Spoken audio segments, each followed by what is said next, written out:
The quiet love that healed a journey of self, discovery, and love. It's strange how the smallest things can unravel everything. A missed call, a half smile, a word left unsaid. But before I get to that, let me start from the beginning, from the moment the world tilted slightly off its axis and never quite settled back. I wasn't looking for love when I found her. I was too focused on work, on keeping my life stitched together with quiet routines and the illusion of progress.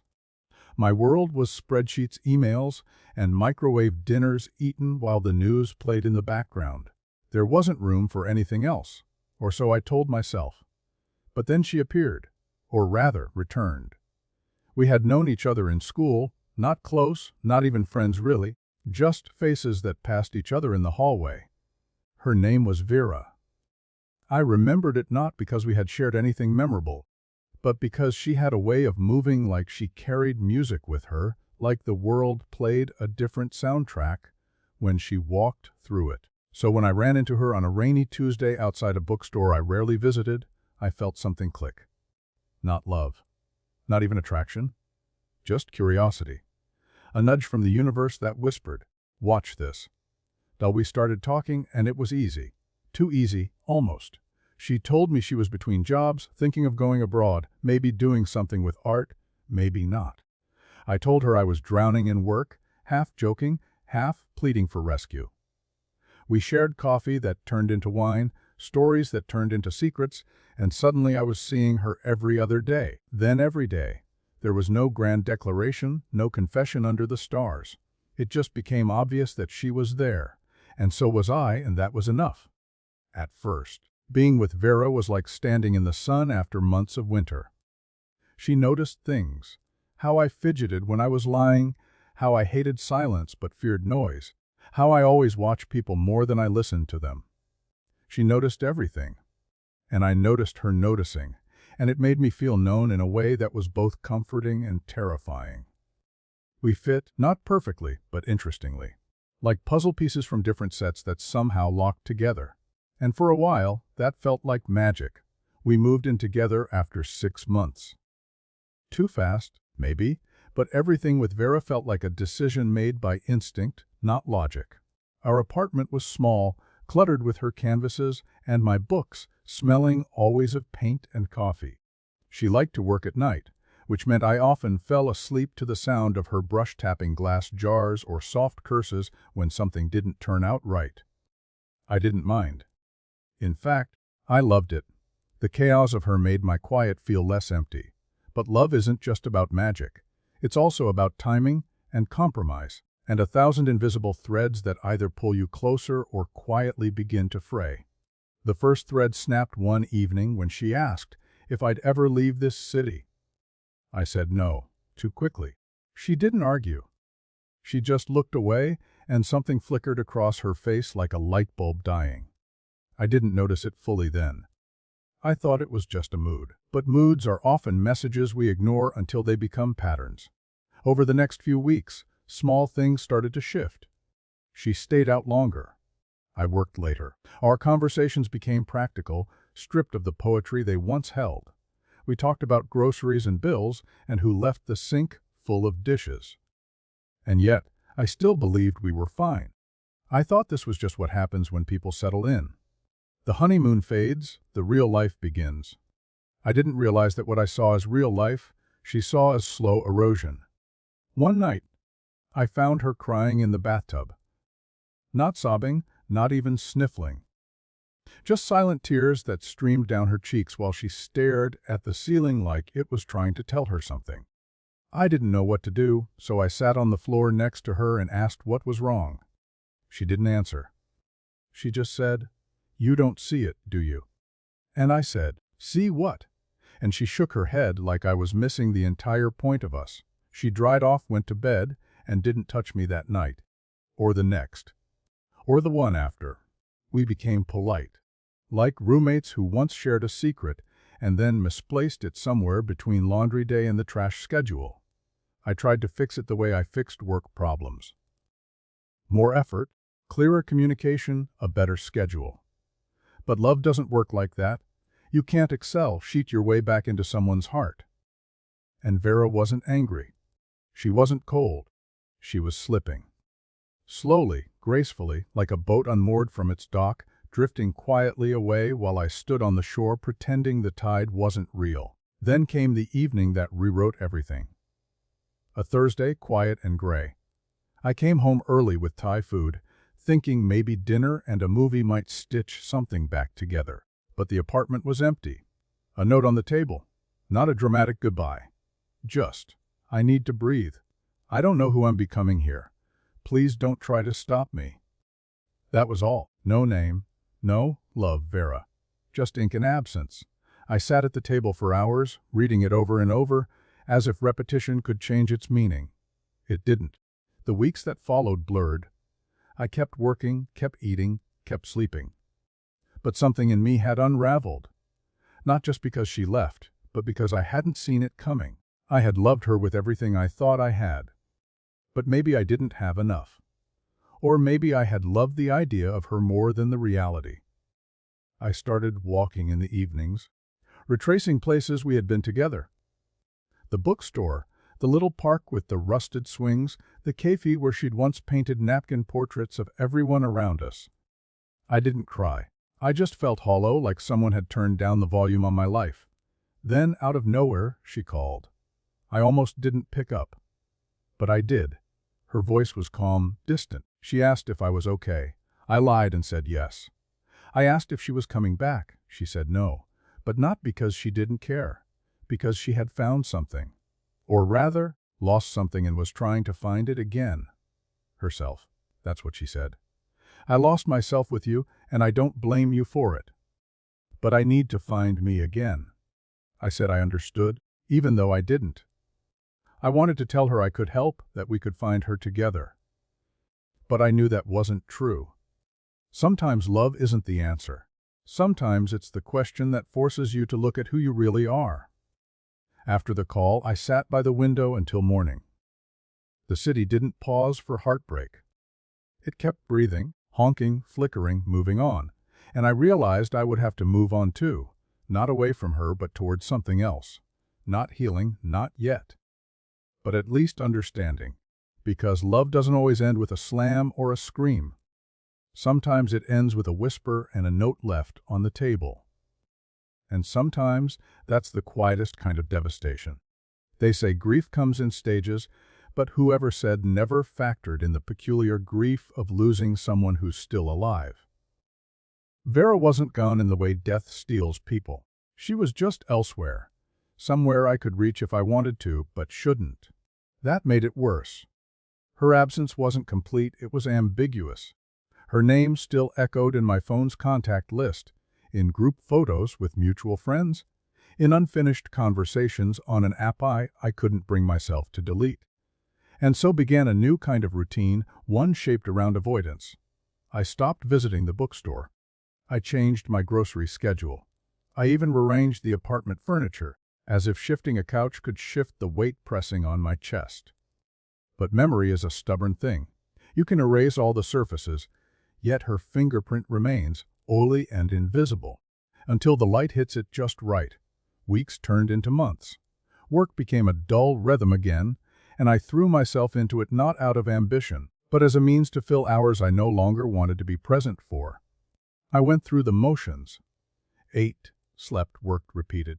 Sometimes I'd catch myself about to say her name when something reminded me of her. An abstract painting on a restaurant wall, the scent of jasmine on a stranger, but I'd swallow the urge like a bitter pill. The strange part was that no one asked. Not really. My friends gave me space, which is another way of saying they tiptoed around the crater she left. A few messages, a casual, "How have you been?" But never a direct mention of her name. As if saying it would make the wound bleed again. Maybe they thought I preferred it that way. Maybe they were right. It wasn't until early autumn that something changed. I remember it clearly because the city was still holding onto the last warmth of summer, yet the air had turned sharp in the mornings. I woke up one Saturday to a message from someone I hadn't spoken to in years. Lydia, a college friend. We had once been close, bonded over long nights of debating art, literature, And the best ways to waste your 20s. She wrote, heard about you and Vera. Sorry. Want to catch up sometime. That was it. Casual. Unassuming. And yet it stirred something dormant. I replied yes, almost immediately. Not because I was ready, but because I was tired of not trying. We met at a small rooftop cafe that had opened recently. Lydia looked the same, but older in the eyes. She had the posture of someone who had learned to carry invisible weight without flinching. Our conversation picked up where we'd left it years ago. Fluid, tangential, full of detours. She didn't ask about Vera right away, but she didn't avoid it either. And when it came up, I surprised myself by talking about it openly. Not dramatically. Just honestly. I think she left long before she packed a bag, I said. Lydia nodded, not offering pity or advice, just presence. And for the first time in months, I felt seen again. Not as half of something broken, but as a person navigating ruin. We started meeting more often after that. No romantic tension. Just shared silences and laughter that didn't require effort. She reminded me of who I was before Vera. Someone who could talk about ideas, who noticed details, who didn't measure every word against the weight of the past. And slowly, imperceptibly, something in me began to shift. I started cooking again, not just microwaving survival meals. I opened the curtains every morning, even on cloudy days. I bought a new plant. I knew it was glitchy, but I didn't care. Watching something green grow under my care felt revolutionary. Then, one evening in November, Lydia brought someone along. His name was Julian, a photographer friend of hers. We all talked, laughed, drank wine that tasted like regret and memory. But it was when Julian spoke about his travels that I felt something inside me twitch. He told a story about Iceland, about waiting for the northern lights in absolute silence, how they appeared not like a show, but a whisper. "They don't arrive for you," he said. "Oh, they just happen. And you're either there for it, or you're not." I didn't say anything at the time, but those words stayed with me long after the night ended. It made me think about Vera. Not just the person, but the feeling of her. How I had tried to chase and hold on and fix something that was never meant to be static. Love, like the lights, doesn't arrive because you want it. It just happens. And sometimes it fades while you're still staring, hoping it'll come back stronger. Around that time, I found one of her paintings in the back of our closet. I had shoved all her things into boxes when she left, but this canvas must have slipped between the wall and a forgotten coat. It was abstract, as most of her work was. Swirls of deep red and navy, streaks of gold like lightning frozen mid-strike. But in the corner, barely noticeable, was a single word etched in black: stay. I didn't cry. I didn't reach for my phone. I just sat with it, let it be what it was. Unfinished, like us. December came with its usual pretenses of joy. Lights, carols, invitations to parties I didn't attend.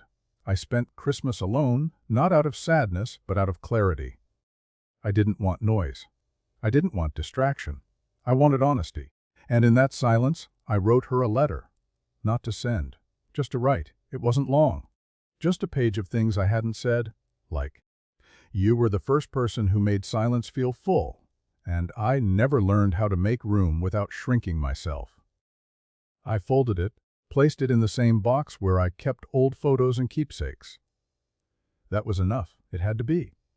Life didn't transform overnight.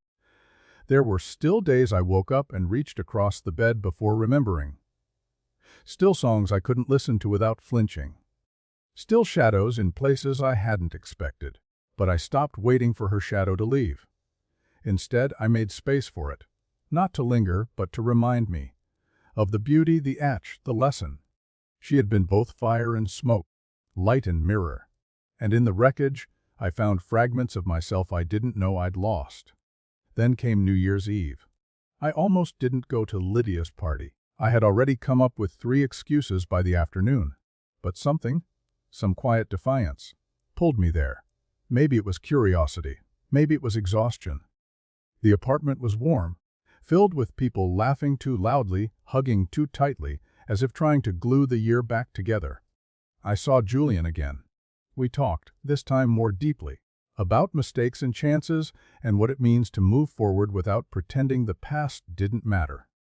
And then, at midnight, while everyone was clinking glasses and shouting resolutions they wouldn't keep, I stepped onto the balcony. The city exploded in light and sound. Fireworks painted the sky in wild colors. And for the first time in what felt like forever, I didn't think about who was missing. I thought about what was possible. Because love isn't a guarantee. It's a flicker, a choice made every day. And sometimes you lose it not because you didn't want it, but because you didn't know how to hold it without crushing it. But even broken things can reflect light. Even endings can teach you to begin again. That night, I didn't resolve to forget her. I didn't promise myself anything dramatic. I just whispered 2 words into the cold night air as fireworks boomed behind me. Thank you. Not because it ended, but because it happened. And in that quiet moment between one year and the next, I felt something I hadn't felt in a long time. Not hope. Not peace. Just readiness. Winter loosened its grip slowly, like a reluctant goodbye. February had that dull heaviness to it, the kind that sits on your chest without explanation. Snow turned to slush, and the streets became a patchwork of wet footprints and forgotten promises. By then, it had been nearly 6 months since Vera left. Long enough for the memories to soften, not enough for them to disappear. I didn't expect them to. Some people don't leave scars, they leave tattoos. Permanent but fading, embedded into you in ways you never fully grasp until much later. I began to photograph my days. Not because I considered myself an artist or sought aesthetic beauty. I just wanted to notice again. I'd lost that part of myself when I was with her. Not because she took it, but because I handed it over, bit by bit, distracted by the gravity of her presence. Now I was reclaiming it. My phone gallery filled with mundane things, cracked tiles on the metro platform, an old man feeding birds at the same bench every morning, a child's mitten hanging from a fence like a forgotten flag. It wasn't about the subjects, it was about the act. Observing without interpretation. Letting the world be what it was without demanding it soothed me. Lydia and I still met often, and our conversations deepened like grooves worn into wood. Familiar, comforting. She was seeing someone now. A quiet, intellectual woman named Marek who made furniture by hand. I liked him immediately. He listened the way architects observe structures, scanning for cracks not to condemn them, but to understand their origin. He never asked about Vera. He didn't have to. Some people can read grief the way others read weather. They just know when it's about to rain. One Saturday, Marek invited me to his workshop. I was reluctant at first, unsure of what I could possibly contribute. But curiosity got the better of me. His space was tucked into the back of an old tram depot. Sawdust floating in beams of sunlight, tools hung with geometric precision, unfinished chairs lined up like thoughts waiting to be completed. He handed me sandpaper, pointed at a wooden panel, and said, "Don't think.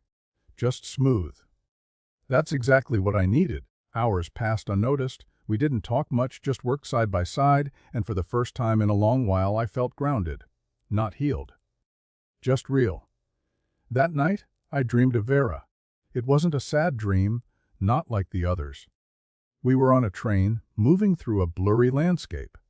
She was beside me, silent, sketching something in a notebook I couldn't see. I asked her where we were going.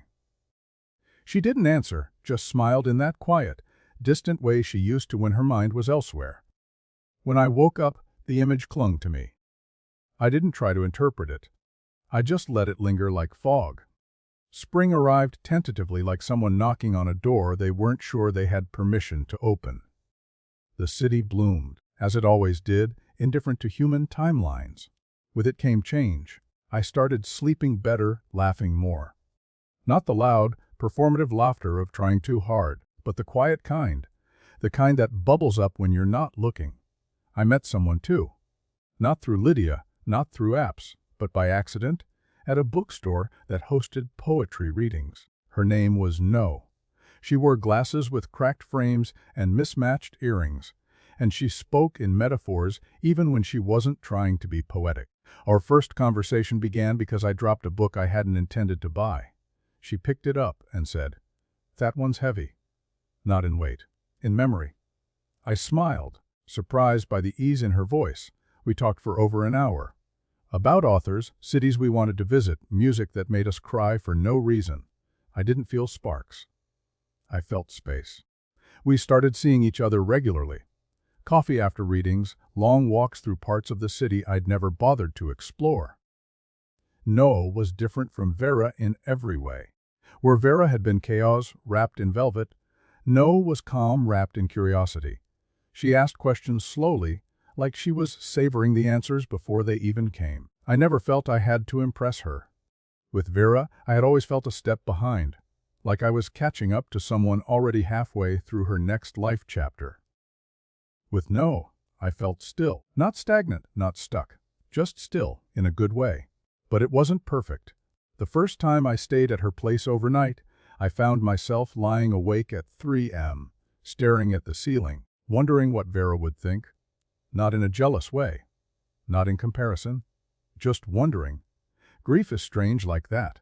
It doesn't always hit when you expect it. It hides in joy, waits in corners of happiness, and leaps out just as you begin to relax. I told Noah the truth. About Vera. About the letter I wrote and never sent. About the part of me still stitching itself together. She didn't recoil. She didn't offer advice. She just took my hand and said, "I don't want your past erased. I just want to walk beside you while you carry it." That was the moment I realized I could fall for her. Not the same way I fell for Vera. More like how you lean into sunlight after months of cold. We spent more time together. Museums, flea markets, nights curled up with cheap wine and quiet playlists. She had a way of making silence feel like a gift rather than a punishment. Slowly, my apartment began to feel different. Not haunted, not erased, just redefined. A mug of hers on the counter. A sweater draped over the couch, subtle signs of presence, not dominance. Then came the envelope. No return address. Handwritten. I almost didn't open it. But curiosity, that old familiar ghost, insisted. Inside was a single sheet of paper. Vera's handwriting. Precise, slanted, a little rushed. It read, "I saw your name in a gallery program. One of the artists mentioned you helped design the installation. I'm glad you're creating again." That's all I ever wanted. I don't need a reply. I just needed you to know that I'm okay. That I'm still painting.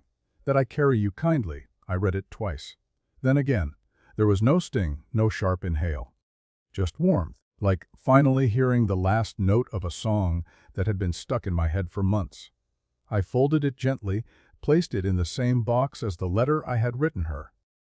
And in that moment, something in me released. Not like a balloon snapping, but like an anchor lifting. No came over that night. We ate pasta on the floor, because I had spilled wine on the dining chair and didn't bother to clean it yet. We watched a bad movie, laughed too loudly, and when she fell asleep on my shoulder, I didn't think of anyone else, just her breath against my collarbone and the softness of the present. The past didn't vanish. It never does. But it stopped whispering so loudly. I didn't need to mute it. I just let it speak and fade, like an echo that no longer needed to be answered. Because some stories aren't about erasure. They're about evolution. And love, when it ends, doesn't take everything with it. Sometimes it leaves behind soil. And from that, something new can grow. Not to replace what was lost, but to remind you that you're still capable of bloom. You never really know the exact moment when healing begins. It doesn't announce itself. It doesn't burst through the door or arrive with applause. It creeps in quietly while you're pouring coffee or tying your shoes, while you're listening to a song and suddenly realize it no longer hurts. That's how it was with me. One day, I noticed that I hadn't thought about Vera in a week. Then I found myself smiling at a memory of her. Not with longing, not with regret, just peace. And I knew I was somewhere new. Not over her, not past it, but beyond the sharpness. Life with Noah had settled into something beautiful in that quiet, unobtrusive way that healthy things do. We didn't post about each other. We didn't plan elaborate dates. We just existed side by side, building a rhythm, discovering new layers of ourselves and each other. She taught me how to slow down, to notice. She once said, "Most people look for sparks, but I think the real magic is in the embers, the glow that stays after the fire." That line stuck with me. Noah had many of those lines. I started writing them down, collecting them like pressed flowers in an old journal. In early April, she suggested we take a trip. Not far, just a few days in the countryside. We rented a small cabin near a lake, surrounded by forests that hadn't yet fully woken from winter. It was there, in the stillness, that I truly confronted the version of myself I'd been before all this began. I realized how much I had bent myself to fit into Vera's world. How I had measured my worth by her gaze. How I had ignored the parts of me that didn't shine under her light. It wasn't her fault. It wasn't mine either. It was just what happened when two people loved each other unevenly. Noah and I sat on the porch one evening, wrapped in blankets, listening to the wind move through the trees. She reached for my hand and asked, "If you could tell your past self one thing, what would it be?" I thought for a long time. Then I said, "That love shouldn't require you to disappear." She nodded, squeezed my hand, and didn't say anything else. She didn't need to. After we returned, something shifted. Not in a bad way, in a deepening way. I found myself trusting her more. Not just with facts, but with fears. I told her about the letter Vera had sent. I told her about the dream on the train. I told her about the version of me that used to watch happiness from the sidelines, afraid to touch it. She listened the way she always did. Fully, patiently, with that quiet stillness that made you want to confess everything. Then she said, "You don't owe me perfect, you just owe me real." And I realized I had been waiting my whole life to hear that. But life, as it tends to, doesn't pause for joy. Just as we were finding our stride, my father fell ill. It started small, a cough that lingered too long, fatigue that didn't make sense. Then scans, appointments, the word malignant spoken too softly by doctors who didn't know how to say it louder. Suddenly, I was pulled back into a different world. Hospital rooms, whispered conversations, the smell of antiseptic and uncertainty. Noah stood by me through it all, never overstepping, always offering. She made meals I forgot to eat, drove me to appointments when I was too tired, held my hand when the silence got too heavy. My father and I weren't particularly close. He was a man of few words, raised on discipline and routine. Our conversations had always been functional, more about facts than feelings. But sickness softens people. Or maybe it just strips them bare. One evening, as I sat beside his bed, watching the machines trace his breath in numbers and beeps, he said, "I wasn't always good at showing it, but I was proud of you." It was the closest thing to love I'd ever heard from him. And somehow, it was enough. After he passed, I didn't cry the way I thought I would. I felt hollow, yes, but not broken. I think grief had already taught me how to carry emptiness without crumbling. Vera had been the rehearsal. This was the performance. I wrote the eulogy myself. Short, honest, with more silence than words. Noah sat in the front row, her eyes never leaving mine. Afterward, she didn't say, "I'm sorry for your loss."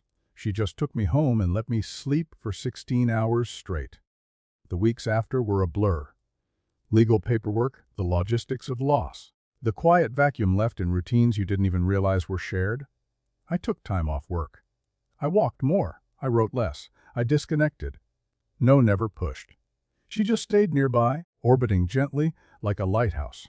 There was one night, 2 weeks after the funeral, when I woke in a panic. Heart racing, mouth dry, a dream already fading. I walked to the living room and found her there, reading in the dark. She looked up and said, "Bad night." I nodded. She didn't ask for details, just pulled a blanket over us and held me until sleep returned. One day, while cleaning out my father's things, I found an old photograph. It was me, as a boy, maybe 9 or 10, holding a toy boat at the edge of a lake. Behind me stood my mother, smiling, her hand on my shoulder. And, beside her, Vera's father. I stared at the image, stunned. I had forgotten this, or maybe I never connected the dots. Our parents had been friends once, a lifetime ago. I turned the photo over. In faded ink, summer 1999. Lake Zerniowa. I brought it to No and told her the story. We pieced it together. Our lives had intersected before we knew it. A single summer day, forgotten by both of us, captured in a frame. It felt surreal, like fate had been weaving threads long before we were aware of them. No smiled and said, "Maybe some stories begin before we're old enough to read them." That line went in the journal too. The photo stirred something. Not grief, not nostalgia, just curiosity. I didn't want to reach out to Vera. I had no questions. But I did visit the lake. Alone. I stood at the edge of the water, the same place I had stood as a boy, and watched the ripples carry time away. I imagined her there, her father mine. Ghosts of a moment neither of us remembered, shaping a future we couldn't have predicted. Back home, I framed the photograph. Not as a shrine, just as a reminder that life isn't linear, that people aren't chapters to be closed. They're threads. Some tie you down, some pull you forward, some fray and vanish, but every one of them leaves a pattern, and in that pattern you learn to see yourself. No, and I grew stronger. Not louder, not grander, just stronger. We talked about the future, not in definite plans but in shared possibilities. A small home with too many windows. A garden neither of us knew how to tend. Maybe a dog, maybe a child. Or maybe just more quiet mornings with coffee and the paper and each other's presence. But something inside me knew a reckoning was coming. Not dramatic, just necessary. There were things I hadn't told her. Not out of secrecy, out of fear. The part of me that had once needed chaos craved it even. The part that still sometimes missed Vera. Not her, but the feeling, that burning intensity, that sense of being consumed. I worried that meant I wasn't ready for peace, that maybe I was built for disaster. So one night, I told her. All of it. The truth. My fear that I didn't deserve the calm she gave me. That maybe I was only whole when I was breaking. She didn't flinch. She looked at me for a long time and then said, "You're mistaking absence of pain for emptiness. Peace isn't lack of depth. It's the freedom to feel without drowning." I cried then, not because I was sad, but because I finally understood what I'd been chasing all these years. It wasn't love. It was safety. And I had it now. I just hadn't known how to name it. The next morning, we made pancakes and danced in the kitchen to an old jazz record. And as the sun spilled through the window, catching the edges of her hair like gold, I thought, maybe this is what love looks like when it stops performing. When it just breathes, and I breathed with it. It's strange how stability can feel like a foreign country when you've spent most of your life in the chaos of emotional earthquakes. For a long time, I thought love was supposed to hurt, or at the very least keep you on edge. Eyes scanning for signs of distance, heart bracing for the inevitable decline. I used to think passion and volatility were twins, that the moments of tenderness only meant something if they followed nights of silence and sharp words. But now with Noah, I had learned to live inside quiet. And that quiet, instead of swallowing me, began to build something sturdy beneath my feet. By early summer, we moved in together. It wasn't a grand decision. There was no dramatic key handover or emotional speech. One weekend I brought my books over. The next, she brought her mugs. By the time July reached its humid peak, we were sharing a closet and arguing over laundry settings and giggling about how easily our lives had blended. Her cat, Sula, claimed my lap as her throne within days. I'd always found cats suspiciously indifferent, but Sula demanded affection like it was a debt I owed her from a past life. I gave in quickly. The apartment was small, flooded with light, and filled with things that made no aesthetic sense but felt like us. A vintage mirror she rescued from a flea market leaned next to my lopsided bookshelf. Her cracked glass vases stood beside my minimalist lamp. Somehow, the collision created harmony. We didn't match, but we merged. And in that merging, I began to feel something I never had in previous relationships. Not just love, but belonging. But even in peace, the past waits in corners. One afternoon in late July, I got a message from a name I hadn't seen in over a year. Reina, a mutual friend of Vera and me. We hadn't spoken since the breakup. The message was simple. I thought you'd want to know. Vera's having a gallery show next month. First solo one. She mentioned you in the credits. I read it twice. Then again, there was no malice in Reina's message. No bait, just information. An update, a breadcrumb from a life I no longer inhabited. I didn't know how to feel. Proud. Nostalgic. Wounded. All three, maybe. I stared at the screen for a while before showing it to No. Her reaction surprised me. She smiled gently and said, "Maybe you should go." I blinked. "Seriously? You mattered to each other?" she said. "You don't need to pretend you didn't." And just like that, the door opened, not to return to the past, but to walk through it one final time. The night of the show was warm, the kind of night where the city hums with a different frequency. I arrived early, unsure of what I was even hoping to find. The gallery was modest, white walls glowing under soft lights, filled with people who looked like they smelled of acrylics and ambition. I scanned the room, heart steady, mind racing. And then I saw it, her work. Vera's. The same chaos in color, the same elegance in disorder. But something had changed. Her new paintings had space. Breathing room, as if even the paint had learned to let go. I moved slowly from piece to piece until I found the one that stopped me cold. It was an abstract, a familiar swirl of deep reds, ash gray, and a thin gold line running diagonally like a seam stitched into a wound. The placard beside it read, "The thread between yous." My throat closed. I didn't need confirmation, I knew. This one was about us. I didn't look for her. I didn't need to. Some part of me knew she wouldn't approach me. That this, the art, the title, was the only conversation we needed. I stayed another 20 minutes, spoke with no one, then walked out into the night with a strange lightness in my chest. As if the last stone I'd been carrying had finally slipped out of my pocket. Noah was waiting when I got home, barefoot, reading on the balcony. She looked up, and I smiled in a way I hadn't before, free of ghosts, full of presence. I sat beside her, kissed her shoulder, and whispered, "Thank you for letting me go there." She nodded. We didn't talk about it again. We didn't need to. From that moment on, our lives deepened in unspoken ways. We made plans, small ones, beautiful ones, a trip to Portugal, a shared savings jar labeled Escape Fund. We talked about adopting a second cat, or a dog if Sula ever allowed it. We dreamed without pressure, planned without urgency. I began writing again, not just journaling, but essays, short fiction, letters I never intended to send. Noah encouraged me to submit them. I did. Some were published.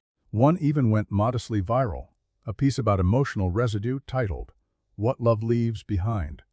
That article brought messages from people I hadn't spoken to in years. Kind messages, grateful ones. Strangers told me it felt like I had pulled thoughts from their chest and turned them into words. That was the closest I had ever felt to purpose. Not success. Not acclaim. Just purpose. But peace, as I've learned, has its own challenges. When you're used to conflict, stillness feels suspicious. And one morning, I woke with a weight in my chest I couldn't name. I brushed it off, blamed it on sleep, stress, maybe a nightmare I couldn't remember. But it lingered. Days passed, then weeks. I wasn't sad.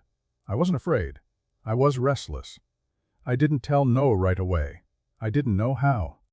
How do you explain to someone you love that something inside you is shifting again? That it's not about them, but it touches them anyway. It wasn't until an evening walk in September that it surfaced. We were talking about potentially moving to a bigger place next year. I nodded, smiled, contributed. But when she turned away, I felt a pang in my chest so sharp it nearly stole my breath. I realized then, I was afraid of permanence. Not with her, but with myself. Afraid that maybe I hadn't changed as much as I thought. That maybe I'd just learned to wear peace like a costume, convincing even myself. The fear wasn't about love. It was about being seen all the way through. The messy, impulsive, doubting parts. The parts I used to hide from Vera. The parts that sometimes still whispered, "Run before they see you're broken." So I told her. That night. Everything. My fear, my restlessness, the part of me that still didn't trust stability. I braced for disappointment, distance. But no, as always, surprised me. She didn't reassure me with empty words. She didn't tell me I was overthinking. She simply asked, "Do you want to leave?" I shook my head immediately.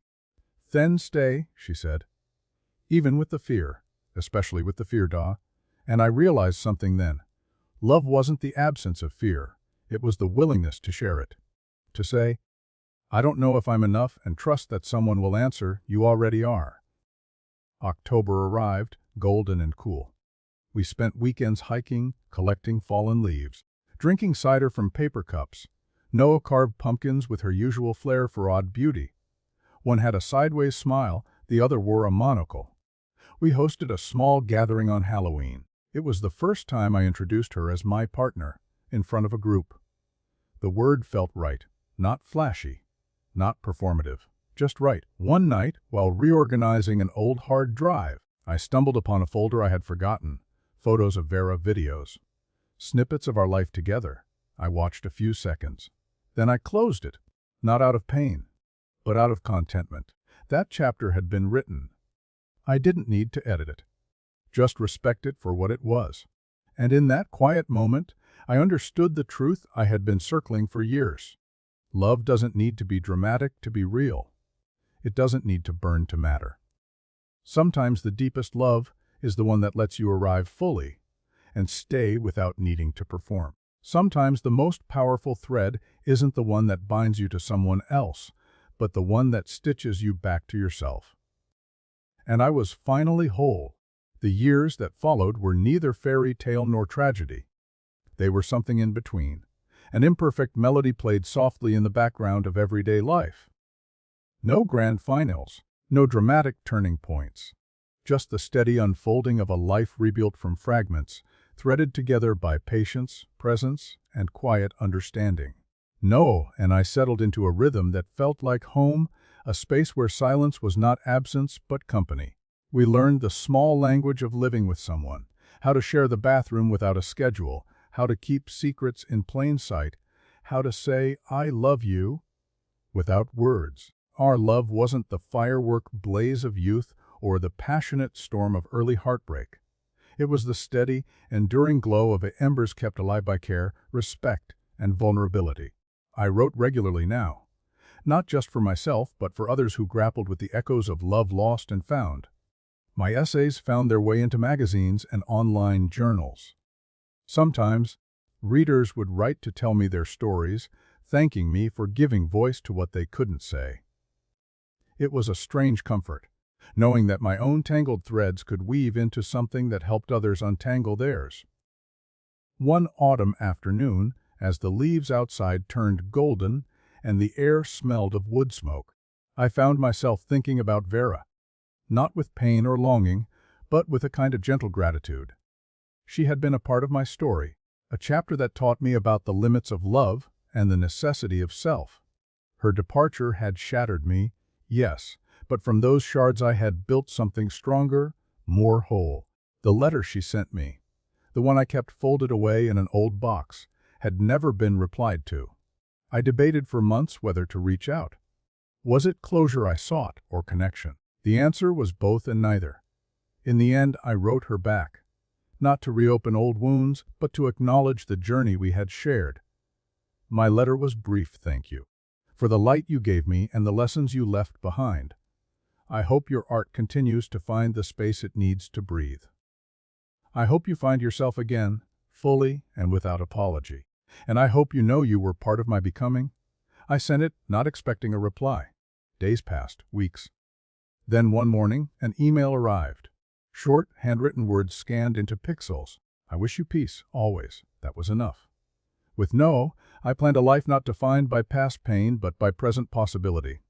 We traveled slowly, savoring the places we visited, the quiet streets of Lisbon, the wild coasts of Scotland, the sun-dappled vineyards of Tuscany. Each trip was less about discovery and more about deepening roots. Not in soil, but in each other. We talked often about the future, not in rigid plans, but as a landscape of dreams. Whether we would have children, where we might settle permanently, how to balance our needs with the demands of a changing world. There was no rush, no pressure, only the steady pulse of shared intention. Our home filled with laughter, light, and the occasional mess, a testament to lives fully lived. Sula, once the worry queen of the apartment, softened into a companion who demanded less and gave more. We adopted a second cat, a scrappy orange tabby named Max, who brought chaos and joy in equal measure. Through it all, I learned that love is not a singular, static thing. It is many things: a teacher, a healer, a mirror, a refuge. It asks us to be brave, to be patient, to be honest. Even when honesty hurts, it requires us to let go, to hold on, to embrace uncertainty with open hands. Sometimes I think about how differently my life could have unfolded if I had clung to the past or refused to trust again. But I also know that every thread, every joy, every heartbreak was necessary to bring me here, to a place where love doesn't need to shout to be heard, where belonging is found not in perfect harmony, but in the willingness to listen through the noise. I sit now by the window of our apartment, watching the city move beneath me. The hum of life, busy, messy, beautiful, reminds me that I am part of a larger story, one that is still being written. The past is not a chain, but a thread woven into the fabric of who I am. And as I reach for Noah's hand, resting gently beside mine, I realize that love's true power lies not in possession, but in freedom. The freedom to be seen, to be flawed, to be growing, to be fully alive in the present with all its uncertainty and promise. The thread between us, the one that began long before I understood its meaning, has carried me through darkness and into light. It has taught me that endings are not always final, that some connections transcend time and distance, living on in the spaces between words, in the quiet corners of the heart. And that, ultimately, is the most unexpected twist of all: that love, in all its forms, is less about holding on and more about learning to let go. And in letting go, finding the courage to begin again. Enjoyed the video? Give it a thumbs up, subscribe to the channel, and tap the bell so you never miss an update.